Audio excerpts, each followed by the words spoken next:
Bismillahirrahmanirrahim. Assalamu alaikum, hürmetli görürmenler. Vaka ve mülahize programımızın 70. sanını görüşünlerini karşı alımız. Ben Abdullah Yalğun.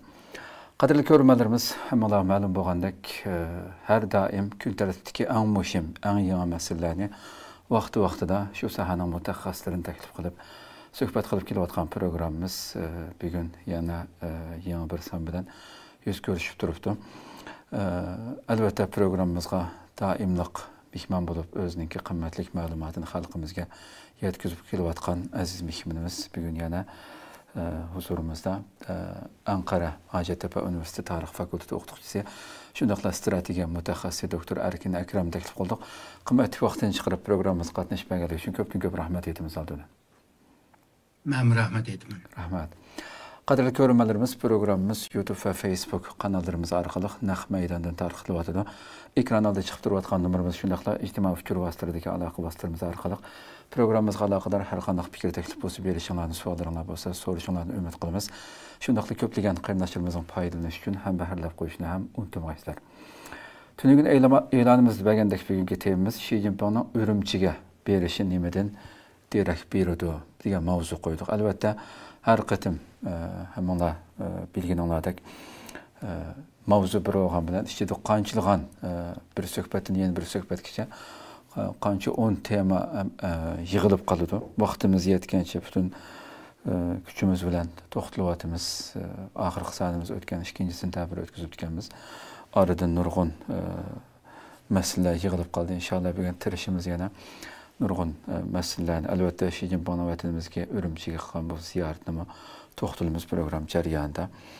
Nurg'un muhim temalar va o'tgan soatdan buyon yığılgan. Şunu başlayıp kessek ondan sonra doktor aldı bilen biz şu Xitay Tashqi ishlar ministri Wang Yi telefonda Amerika Tashqi ishlar ministri Marco Rubio bilen ve Xitay Mudofaa ministri Dong Junninki Amerika urush ministri Pete Hegseth bilen sınlıq görüşüden başlasak.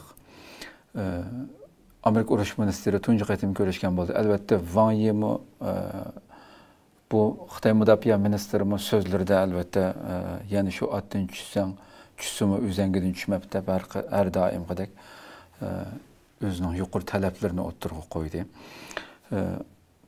Amerika Tashqi ishlar ministri bolsa jiq tafsilotdan ma'lumot bermaylar. Rayonlik va xalqarалық masalalar haqida suhbatlashdik bilan qisqa bayonot e'lon qildi. Lekin Amerika urush ministri Xitoyning gaplarini anglagandan keyin Tayvan masalasi bu masalada hammasi mag'lub bo'ldi. Bizni Xitoyni qo'rshayman deganlar deb po atgan bo'lsa-mu, biz bu yerdagi manfaatlarimizni har qanday badal ketishiga qat'iy nazar qo'g'daymiz degan shaklda kuchlik so'z qilgan bo'ldi. Tunji qatim ko'rishishiga qaramay. Shu ikkisiniki bu ministerlarning ko'rish meselesiga bo'lgan fikringizni oldi bilan olganmisak. Merhamet. Aslında bu her iki taraf özününki pozisiyası veya özünün nokta nazarını düşündüğüm oldu. Ama iki tarafta bir noktada bir meselede hemkarlık kıldığan ya ki maslaşıp işbirliği kıldığan bunda bir ahval yok hem de. Hazır Amerika ile Xitayning arasında bir çoğusediz deydiğen bir hukum var. Bu tuzakka düşüp kalgan bir ahvalda. Bu nimo degende yani mevcut olan Cihangir devlet yeni yükselgen Cihangir devletke karşı bir küreş meselesi var. Hoş. Hem de iki devletinki arasında meyli siyasi tüzüm bolsun, devletinki kurulması bolsun ve şundakla devletin menfaatine karta ilip bağlan taşkı siyaset bolsun. Bu taşkı siyaset ile birlikte harbiy siyaset, mutafiye siyaset, iktisadi ticaret ve şundakla işlep çıkırış ve teminleşi zincirinin ki menfaatleri nurgun meselelerde bunlarda okşaşlık yok. Bulupmuş ki 19'da iki taraf bu Soğuda vuruşuyla başlayan bir ciddiyet hazırgacha bu devam kılmadıdı. Xoş. Şununla bu iki devlet bulup mu Amerika taraftan Xitay bile eğer de bir kanal bulmay durup sözleşip tutmasa navadı bir can bulup kalsa Amerika canға kirishga mecbur kaldı. Şununla canını aldığını eliş için hiç bulmasa diyalog yolu bile bu hem Amerika özününki fikrini sözlüsün hem de Xitayma özününki göz karşını sözlüsün. Aşının qarab onundan keyin tedbir iliştip nişan qilgan bo'lish kerak deb o'ylayman. Bo'lmasa ikki tarafninki bir-birisi bilan maslashadigan, so'zlashadigan temalar bek ko'p emas hozircha. Xo'sh. Xoş, xoş. Hem de bunu deyişkenken biz Amerika-Xitay münasebeti meselesine TikTok meselesi elbette uzundan bir yan talaş tartışma olayotgan mesele. Tabii qaysi günü TikTok Trump Xi Jinping bilan telefonda görüşüp bu meseleni Xitayninki qabul qilganligini e'lon qilib, bugungi xabarimizdan ba'doq TikTokni Amerikada uni ustiga oldigan shirkat nomi aniq bo'lganligi u degandek masalalar o'tirib chiqdi. Buningki bu yerda Xitoy yengilgan bo'ldimi hamda bu yerda boshdan tortib cho'ntirib u bu deb poyetib yurgan Xitoy Trump qat'iy yonmay bir qancha qatim oraliqda uzatdi-da hamda taqib etish yoki Amerika shirkatiga setish masalasida oxirida hamda bu masala bugungi nuqtaga keldi hamda. Bu masalaga qanday qaraysiz? Yani Xitoy asta-asta oldimizdagi Trump ham Xi Jinping bilan shu APEC'ning o'tkaziladigan yig'inda ko'rishganligini e'lon qildi qaysi kunlarda. Bu Xitoy Amerika munosabatidagi kelgan nuqtaga qanday qaraysiz? Aslında bu TikTok'ni şu Trump yani Amerikan prezidenti bunu şahsi meseleye aylandırgan ahval mı var? Çünkü bu Xitayga bizim işiltişçette bununki bir esvap rolü var değil de ben seni bozak kılmam bizim işiltimen ben seninki bunda şirketin Amerika'da bunda evciliş bunda işlep gidişini xalamayman degandek bir maksat var. İkincisi Trump'nınki sayınışında şu TikTok'nınki mi rolü boptike yani şu TikTok azalarının arasında Trump'ны kollaş için nurgun nimeler işlenip tike videodaki nezler. Şununla Trump bunu kolluğa düşürüşünün ki koyu da. Başta bu Komünist Parti bile alakası var mı bu şirketin de tekşürdü.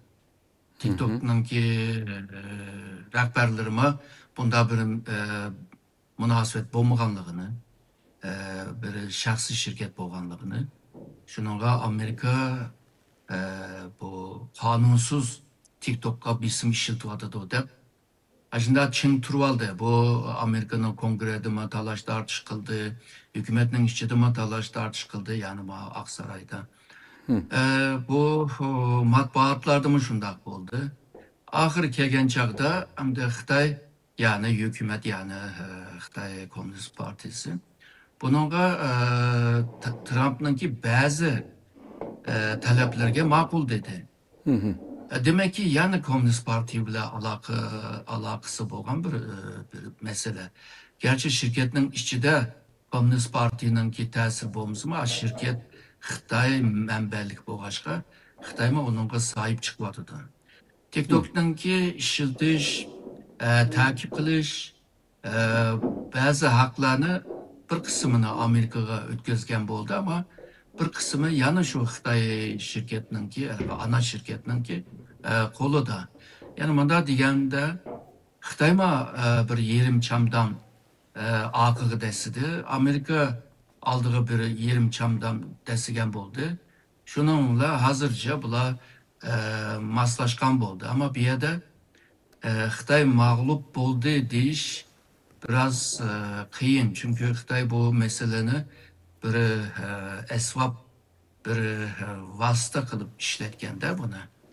Şununla hazır Amerika bile malum bir seviyede münasebetine devam kıldırış için mın düşman bozma, mın rakip bozma bazı yerlerde maslış bir iş degan bir mesele var. Yani qattiq turvasıma bo'lmaydi hamdi. Ahvol mushu deb o'ylaymanmdi. Xo'sh. Xo'sh. Hamda Amerika Xitoy o'rtasida albatta texnikalik jihatdan hali program jarayonida bu chip o'zak masalasini so'rayman. Mush texnika o'g'irligi universitetga o'quvchilarni avatib uni buni qilish degandek davomli xabarlarda u yerda shu Xitoyniki ma'lumot o'g'irlab Xitoyga yetkazib ana bayqalib qolgan josuslarning xabarlari ko'plab chiqib turdi hamda. Amerika eng ansiraydigan nuqtalarning birisi hamda. Bu qatim NASA Xitoylarni tadqiqot programmalaridan tortib hammasidan cheklaganligini rasmiy e'lon qildi hamda. İlgari Xitoyning universitetlari bo'lsin, hatto o'qiyotgan o'quvchilari Amerikada bu har turli NASA'ningki yoki praktikant sifatida yoki tadqiqotchi sifatida kiralayotgan. Buningdagi shu nimadan keyin butunlay hatto yiroqdanmi IT sistemalariga ziyorat qilishimi, yuzturani yig'inlarga qatnashishimi cheklangan hamda. Buningga hamda oldi bilan mushunga bo'lgan fikringiz hamda. Hamda bu tarix o'tmishga qaraydigan bo'lsak, mushu birinat Angliyada bo'ldi va Angliya qildi va Jahongir davlat qildi. İkinci sanat ve üçüncüsü Amerika'da oldu ve şundakla 100 yıldan beri Amerika'nın en güçlü devlet kıldı. Irkı teknoloji bunu dördüncü sanattaydı.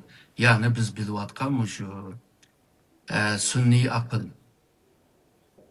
Bu yani bunun kargancakta kim bu sanatka ilgi olsa o canını soraydı degen mana çıkırdı. Şununla Xitay bağ küçü bile şu çeteldeki teknolojilerge ilgi buluş için tırışıvadıdı. Bununki bir uslubu şu oğurlaşamdı bayağı degendek. Bunun uslupları çık. Mesela bazı teknoloji boğan şirketke şirik bulup onundan keyin o şirketinki teknolojiye ilgi buluş. Ya ki jurnaldan çıkan tədqiqatlar var. O tədqiqatlarını tekrar tədqiq qılıb, u yerden teknolojini qo'lga tushirish degandek. Bu ishkunchilik bilan qilgan yomonchiq nimalar bor, ya'ni g'albiyat bor, ya'ni Xitoy jihatdan deganda. Bo'libmi 90'lı yillarning o'ttirdan itibaren mushu hozirgacha mushundaq o'g'irlashlar qilyotdi. Hamda bunda qilgandan keyin misoliga Amerika buni to'sashga tirishgan burun ama ichki davlatning arasida munosabat zeriklashmasin dedimi yoki buni o'g'irlagan narsami eng yuqori texnologiya emas, bo'pti ko'z yumdimi onu bilmaymiz hamda. Bu misal Amerika bu jihatda yani hali ilg'or, yani istihbaratga karşı, yani karşı istihbaratımı yaxshi turib nima uchun Xitoyninki bu nimalarni qilolmadi. Xitoy ondan keyin bu ming ilim adamı projektini boshlatgan ve shundaqla texnologiya ilmiga sahip bo'lgan chet ellik bo'lsin veya chet ellik pasportiga yoki grajdanga o'tab bo'lgan Xitoylar bo'lsin, bularni Xitoyga chaqirib Xitoyda ish qilgan. Yani aşına kılıp mı teknolojini ekiladi. Bunu mu Xitoy biladi? O'quvchilarni evitib maxsus mushu kesibda, mushu yerda, yani bazı tadqiqot o'rinda mishada ishlab, ashadan bir narsalarni o'g'irlab bizga yo'llashsa deydi. Yoki ashada ishlayotganlarni pulga setib qilayotganini Amerika bunlarni biladi. Ama bu Xitoyninki bu xil o'g'irlashga qarshi biraz keç bu karşı çıkışa başladı. Tabii 5-6 yıl oldu bunun karşı çıkışı. Tabii bu Xitoyga çok bir ziyan oldu. Ama bazı teknolojiler yalnızla Amerika'da emas. Mesela Germaniyada bu var. Mesela bundan 10 yıl evvel, yani 12 yıl evvel Mavu Xitay şu tız süratli poyuzun projektini oturup koyup durup xalqaraga bu nima ihale deymiz, bu ihaleni açqandı. O vaqtida şu Germaniya bilan mavu Fransiya bunga murojaat qilgan. Bir mezgildan keyin Xitoy har ikkisini rad qildi, o'zi ishlab chiqib ketdi, o'zi ishlab. Undan keyin hozir şu tez süratli poyuz teknologiyasi va ishlab chiqarish kuchi asosan şu Xitoyda hozir. Yani ki bu texniklarni o'rganib olgan gap, yani texnologiyasi. Ondan 20 yıl evvel mi şu yadro reaktör, yani elektrik işlep çıkırdığın yadro püşkemi aşında ihale çıkargan. Bunun gibi Germaniya ve Fransa mı kıytılgar ama ahırda ulanı mı yani çıkırvetken. Demek ki bu onun Xitay a teknikne ügünüp boğanın ki nasıl ihtiyaç duyulmaydı. Xitay şu 80'li yılların ahırlarda dünyaya içilgan bir yerde ıslahat elip vardı. Nurgun şirketler başta sınav baktı kim karısı Xitayda cık pul tapıl buldu depla Xitayda nurgun meblağ siliş ve fabrika zavut içiş diyendek başladı. Başlagandan kim bula teknolojisini mi bu yerge ekiliş doğru keldi Xitayga. Şununla Xitay bulanın teknolojisini ügengen buldu. Bulanın şirket, fabrika başkuruş tekniklerini ügengen buldu. Özüme pul tapkan buldu. Malum seviyede teknoloji iyi bolgandan bu şirketlerime yani bu çetellik şirketlerime pek çok ihtiyaç duyulmaydigan bolup kaldı hazır. Xitay mışında hem ügünüp hem oğurlap hem başka yollardan bu teknolojiyi izlep jürüp özünü hele bir güçlendirdi. Bu misalga kural cetteki teknoloji bolsa Rusya bile Ukrayna bulağa yardım kılgan oldu. Bununki uslubu biraz başka ciddi. Xitay şu kural teknoloji bile münasebetlik injenerlerini, bazı bolsa işçilerini Xitayga bir vaz çağırıp ketken. Misalga şu 99'larda Rusya'dan gelgen işçi ve injenerler 5000'den köp. Misalga Ukrayna'dan gelgen injener ve işçilerime 1000'den köp. Yani yalğızla teknolojini ekemeydi, adımını mı ekilip iş silip müştak jürüp. Hazır Xitay hem de şu dünyanın ki ikinci iyi bolgandan keyin o güçke tayinip durup her bir kurallarını işleştirme hele bir seviyeye kelivatıdı. Yani Amerika'ya takabül turmen dep seviyeni östürüşke tırışıvatıdı. Hoş. Hoş. Ama şu Amerika ile Xitay'ın şu ayga adamlık konuş nişanının qaytadan avjelivatqanligini yaqin yillardan buyon ko'ryapmiz.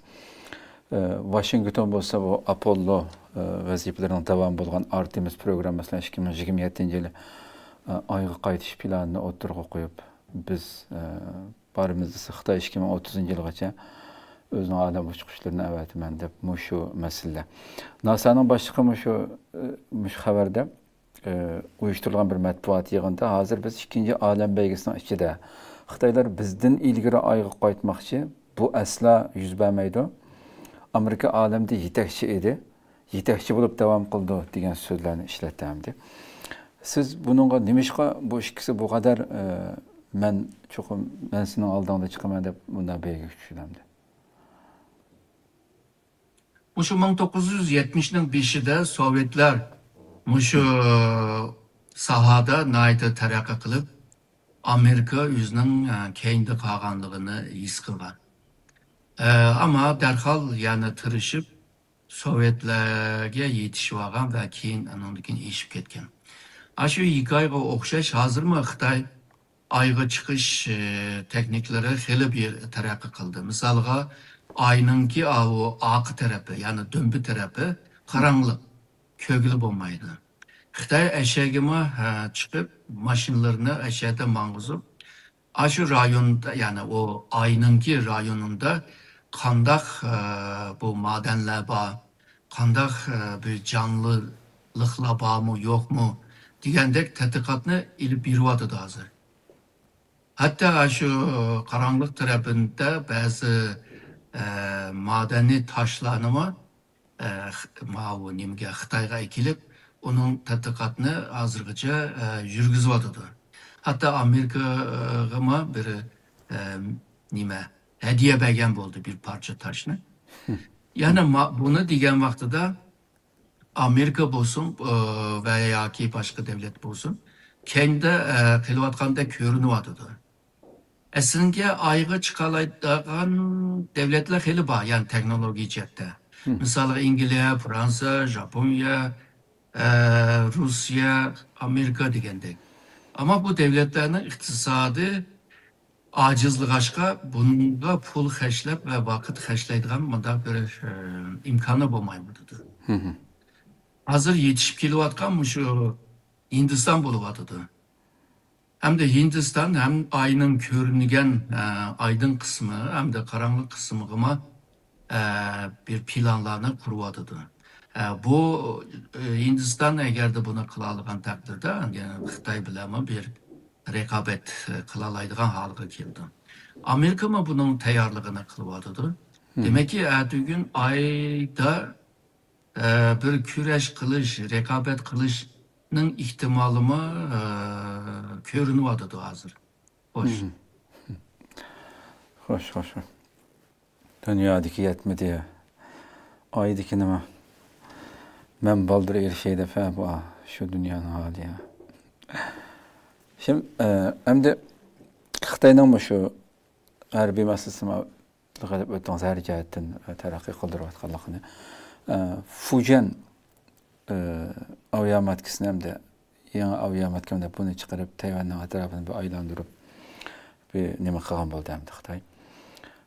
Bunun albatta atrofdagi davlatlar ispat bildigan bo'ldi, norozilik bildigan bo'ldi. Trump albatta uni qarta gap qildi. Mushu haqda Xitoyninki aviamatkalarni taraqqiy qildirib atrofga davomli holatda Tayvanning atrofida mengib o'zining kuchga o'stirib degandek. Bu nuqtada fikringizni olgan bo'lsak. Xitay şu 2001'den itibaren Ukrayna'da yasap ama bu Sovyetler yemirilgandan keyin devam kılamagan bir uçak gemisi vardı. Varyak. Şunu Xitayga qanday ekilimiz deb onu 2 milyon dolarga setip ilip Türkiye'den ötküzelmegandi. Türkiye'ninki Boğaz'dan, İstanbul Boğaz'dan.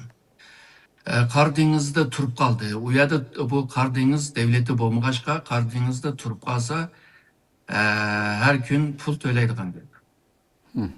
Ve bunun töyleydigan puluma nurgun oldu. Değil mi? Sitvagan pulga yakın bir pul töyledi. Ahire Türkiye'ne kayıl kılıp İstanbul Boğaz'dan ötküzüp aldı. Bütün dünyaya cakaladı şu Mako yani Alman'daki bir tamaşa kıldığım bir kimi yasayımız dep. Ama onu bir vasıtla dalyenge abırıp eşeğdeki bazda bunu tatkik kılıp ve sahip olan teknoloji bile birlikte bunu tolukladı. Ve bunundan tecrübe edip durup hazır Xitay şu ikincisine, üçüncüsüne, kelgüsünde 4-5 en az da 8 uçak gemisini hep çıkarmakçamdı. Çünkü bunu işlep bu rakamda boğan 8 ya ki 10 uçak gemisi bile onun için Xitay deniz sahasını qoğdayalaydıgan Tayvan ve onun mıcırak rayonlarını qoğdayalaydıgan Amerika'nın ki soğuk uruşundan itibaren Xitay'la muasırga ilişi için birinci arallar zinciri, ikinci arallar zincirini sundurduğun bir küçke ilgi buluvadı da hazırca. Yani bu Asya Tinç Okyanus'da yalnızca Amerika ve onun şerik devleti olan Japonya veya Avustralya sormaydı bu nima denizine. Biz mi sorayımız degan bir tirishchanlik bilan qilyotidi Xitoy. Hamda bu boya degan dengizga texmi keng rayonlarga, sahalarga echilish uchun Tayvanni qo'lga tushirishga to'g'ri keldi hamda. Çünkü Xo'sh. Tayvanni qo'lga tushagan chog'da Tayvan bo'g'ozi Xitoyninki ichki kanaliga aylandi. U yerda Xitoy ma'qul demasa, u yerda o'talaydigan kemalar bo'lmaydi. Yani Amerika, Japonya, nima Janubiy Koreya degandek davlatlarni tavsiyalaydi u yerda. Onundan başqa Tayvanning texmi jiroq suv sahalarına, texmi keng sahalarına ega bo'lalaydi. O rayondaki neft deymiz, tabiiy gaz deymiz, baliqchilik deymiz, onunki madencilik deymiz. Hammasiga ega bo'lalaydi. Misalga Xitoyninki shu dengiz ostiga kemalarni yo'llayotidi, tadqiqot qildigan kemalarni. Ular hozir 7000 metre, yani 7 kilometreden tövengacha boralaydi ekan. Hammamiz bilamiz, bundaq kemalar suvning ostiga bir 500 metre tushgandan keyinla kema chidamay itilib ketishi mumkin. Xitoy buni hal qila oladi. Shuningga Xitoy agarda Tayvan bo'g'oziga hokim bo'lib, Tayvanga hokim bo'lsa, hozirgi shu texnologiya bilan shu Asya Tinch Okyanusining nurg'un sahalarda texmi ko'parak boyliqlarni qo'lga tushira oladi. Ve bayağı siz degan bu uçak gemileri bile mayli Hindiston bo'lsin, mayli qolgan Avstraliya, Yeni Zelanda degandek Japonya, Janubiy Koreyani tehdit ostiga olalaydi. Ve ularni Xitoy bilan hamkorlik qilishga majburlayalaydi. Hozir Filippindagi davlatlar, misalga Indoneziya, Malayziya, Brunei degan davlatlarmi Xitoyga bo'ysunishga majbur qildi bu kuchiga va texnologiya kuchiga qarshi. Hozir bu Trumpninki rayon davlatlarga ilib borgan bir siyosati bularni Amerika bizga xavfsizlik chetda bergan va'daning amallashmamdu degan bir gumonlikni yorityapti. Xo'sh. Shunga bu rayondagi davlatlar qanday qilamiz deb hozir ashni o'ylashib qilyotidi. Yani Amerika bilan yaqinlashishni tirishyotidi, ammo bo'lmay qolsa qanday qilamiz deb. Chunki bu rayonda yuksalayotgan bir Xitoy bor. Bularning beshi og'riyotidi. Shunga bu Xitoy shu uchoq kemani tizlashtiryotidi. Uchoq kemininki bir alaydligi nima deganda, misolga urush aeroplanlar ma'lum bir sahagacha uchib boralaydi, ama qaytash uchun o may yetish lozim. Bunda degan chog'da jiroq yerlarga uchamaganda ve uzun vaqtda bu osmonda turamaydi yani. Hamda bularninki abaqi kamchilikni to'liqlash uchun uchoq kemasi shu dengizni o'ttirda turib bersa, bular uchoq kemida may to'shqirdi ve uchoq kemizda uchib, uchoq kemiga qo'nadi. U vaqtida bu dengiz armining kuchini dengizning texmi jiroq yergacha apagan bo'ladi. Shunga uchoq kemasi bu yerda muhim. Hamda uchoq kema bir suvda laylab yurgan bir sanduq o'xshaydi. Agarda o'zini qo'g'diyolmay qolsa, boshqa raketlar bilan urilib kelishining ehtimoli bor. Shunga bu uchoq kemasi, Xitoyning uchoq kemasi hem kemaning o'zi ihtimal kelgan tehditlarga qarshi roketlari bor. Sistemleri var. Radar sisteminden şu suni emraga bağlanan radar sistemleri var. Hem de bu üstüde şu nurgun şu kurallama var. Uruş kemileri var. Hazır hem de uruş kemiyle birlikte drone yani insansız aeroplanını o yerge yerleştirip qilayotgan ahvollarmi bor. Ya'ni bunda degan chog'da Xitoy o'zininki harbiy kuchini yuqori seviyaga ilib berishga tirishib kelyotidi. Xo'sh. Xo'sh, xo'sh. Haqiqatan deganingizdek, Tayvanmi bu qatim shu Tayvan tashqi ishlar ministrimi Washingtonni bir aylanib ziyorat qilish jarayonida Xitoyning Tayvanni ishg'ol qilish niyatini ochiq deb o'ziga bir nima qildi-ku amdilqi. Texanbek Amerikaning qo'llashini Tayvan tarafini. Buni bildirdi hamdi. Biz shu uzundan buyon siz bilan suhbat qilish jarayonida hamdi shu Xitoyniki butun kuchi bilan har jihatdan shunda rayondagi davlatlarni bir aram qilib degandek beshamlik hamda rayondagi davlatlarning nurg'un ishini oldig'icha mening kitob deb degandek. Bu tirishchanligini ko'rsatib kelayotganligini tab kelyapsiz. Hamda qancha o'zini taraqqiy qildi degan bilamasam bilgan bu 3-Fujian 3-avion matkisi deb e'lon qilindi hamda. Qancha mayda aldığımız kunlarda siz degandek 10 qilyapsiz mesela. Onun oldidagi Amerikadan boshlab Amerikaning ittifoqdoshlari rayondagi u raqiblarmi jim turishi mumkin emas hamda u texanbek hassilab Xitoy birini qilsa ular necha onni tayyorlab turishi texanbek taraqqiy qildirishi aniqlan bilmasam. Harbiy jihatdan ilgirki ismni qilishcha yana mushu sur'atda mansimi yana 10 yildimi Amerikaning bugungi kuchiga yetishi Xitoyning mümkün emas degandek bir gapingiz esimda bor meniki. Ham shuncha volat qilgan bilan amaliyotda Xitoy rayonga uni qilman, buni qilman deyotgan bilan sizcha oldimizgi kunlarda unda boshqa raqiblarni Amerikadan boshlab uni bir qo'rqitadigan bir kuchga kelishi mumkinmi? Chunki 5 yildan keyin 10 yildan keyin Amerikaning bugungi holati nechasi kuchli bo'lishi aniq hamda dushmaniga qarshi tayyorlik qilishi. Maqtim Yaponiyada o'tkazilgan masanga bir nimada ma'lumki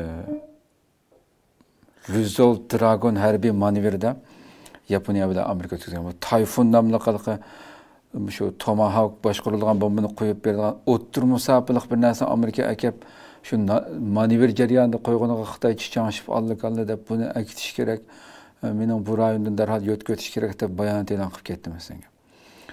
Siz bu nuqtalarni umumiy jihatdan javob olsam. Bu Xitoy bilan Amerikaning orasındagi harbiy texnologiya jihatdan ba'zi sohalarda Amerika ustun. Ba'zi sohalarda Xitoy ustun. Ama Amerikanınki üstün bo'lishi mushu yangi texnologiyada ustun. Ya'ni yo'q texnologiya jihatdan Xitoydan ustun. Xitoy bor texnologiya jihatdan bir üstünlük var. Yani bunu yeterli teknoloji deb tushundirsak bo'ldi. Xo'sh. Misalga qurollarning son jihatdan Xitoyninki soni ko'payyotdi.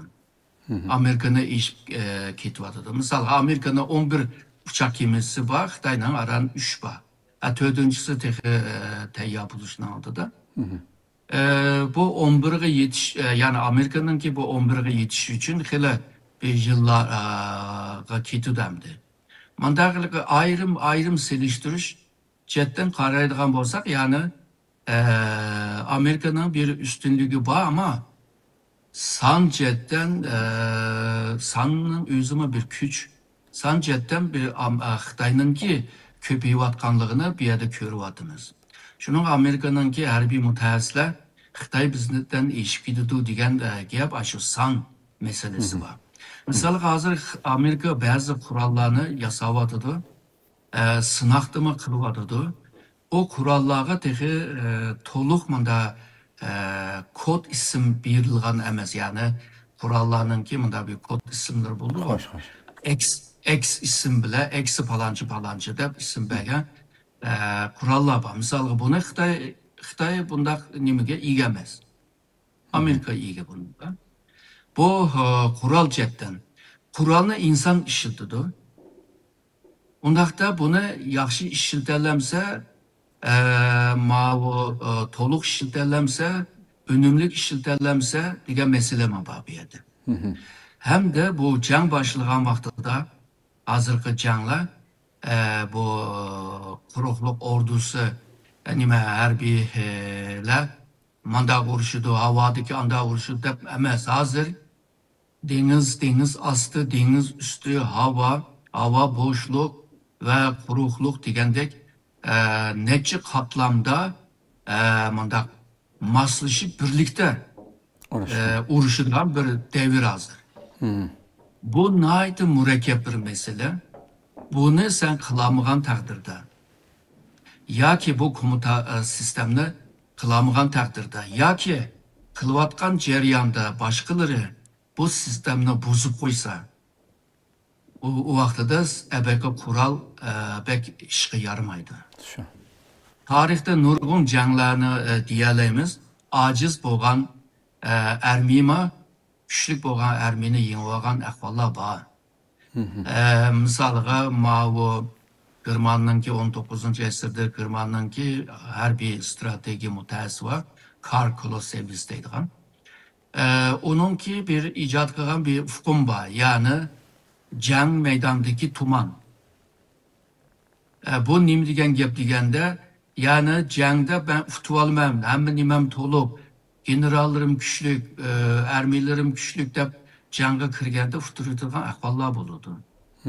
Ve aciz boğamı yeniğen ahvallar mı buludu. Ya ki hiç kütmegen bir terakkiyat peyda olup kalıdı. Yani sen tahmin kılamıgan, köremigen ahvallar bulup kılış mümkün. Şununla bu kural güçlük degen gep ermi güçlük ama cangda güçlük mu, uruşta güçlük mu degen sualma çıkıdı.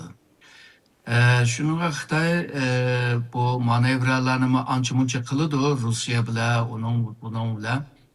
Ama Amerikacılık kılamaydı hem de. Amerika şu Asya Tinç Okyanus'da yılda 5, 6, 7 kıtım kılıdı. Ve rayon devletleri bile. Tayland'dan şu nime bu Japonya ve Endonezya nime Yeni Zelanda ve Avustralya'ya kaçı. Yani bir vaka çıkıp kalsa hareket kılışta birbirisiyle asan maslaşış için. Ama Xitay'nın yalnızla Rusya bile ilip bağın bunda bir sınak ve çiniqiş. Ertügün Amerika'nın ki bu hıl bir canga ebeki degen bu meşk kılgan canga karşı çıkalamdı. O mu bir sual meselesi? Hoş. Hoş. Tayfun meselesini sorgandım. Nima ish qilib ular ansirab ketdi deb. Voy, manevraga akagan narsa Amerika dediki, manevra tugandan keyin olib ketimiz bu rayondan deb. Lekin Xitoy darhol bayonot e'lon qilib, bu yerga o'rnatishiga qarshi chiqamiz, u bu deb manevraga qatnashtirish uchun olib kelgan narsa. Bu sistemdan nima ish qilib Xitoyga yetib bora oladigan nima ekanda o'tirmasaplik. Hem de bu burun şu George Bush'un vaxtıda mı şu rayonga Xitay'nın hem yerige uğralaydıgan bazı bu raketlerini ekegen başkuruş bombalıklar degenli. Ve bu sistemini kurup çıkımızda. Şu vaxtıda da karşı çıkan ama Cenubi Kore'de bu kuruldu. Ya çünkü Şimal Kore'ye karşı yüzüne qoğdaş lazım. Japonya mı buna talep kılgan ve Japonya hazır kural işlep çıkarış çettime bağın sırrı terakki kılıvatıdı. Çünkü Japonya'nın ki kural işlep çıkarışının ki asası var. Hemimiz bilimiz 2. Dünya Uğraşı'nda güçlü bir Japonya var.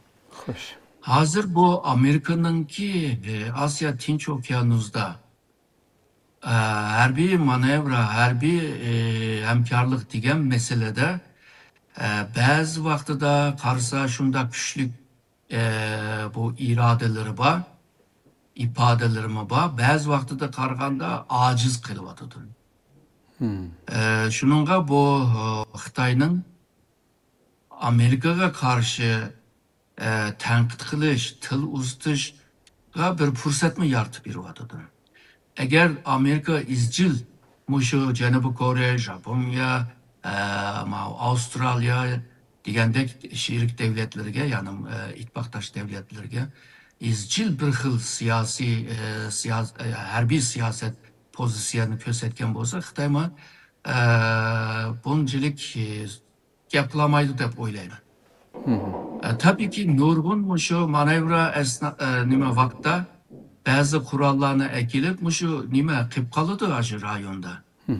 Chunki uni planlagan vaqtida buni u yerga olib borgandan keyin shu rayonga qo'yib qo'yayli deydi.